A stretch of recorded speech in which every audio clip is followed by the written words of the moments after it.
Ano, Tuadcom, nanyo, ginagamit nyo ang pera ng taong bayan, ang kaban ng bayan, para pabagsakin lang ang taong kinamumuhian nyo. Ha? Para lang sa political ambisyon nyo at pang-personal na interest nyo. Hindi na tanga ang taong bayan ngayon, Tuadcom. Hindi nyo ba naiisip? Yung mga gusto na matandang Duterte ay pabor para sa ordinaryong Pilipino.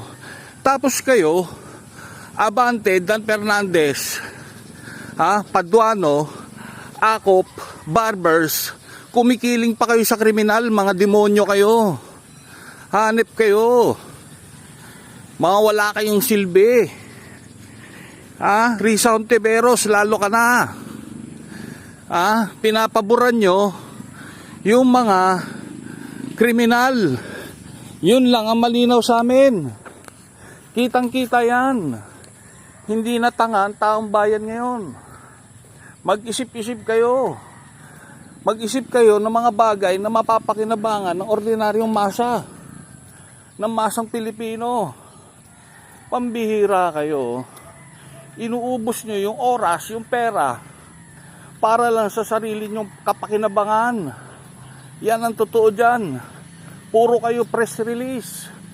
Puro kayo papogi. Na hindi nyo alam, sa huli, nagmumukha kayong payaso. Tandaan nyo yan. Matatalino na taong bayan ngayon. Pambihira kayo. Binubulag nyo kami, ang taong bayan, sa mga ayuda na walang kakwenta-kwenta. Ayuda na pang isang araw lang, pang 2 araw, 3 araw. Ang kailangan namin yung panghabang buhay na kapakinabangan. Yung mapapakinabangan namin. Yung mamanahin ng mga susunod na henerasyon. Tandaan nyo yan. Matatalino na ang Pilipino ngayon.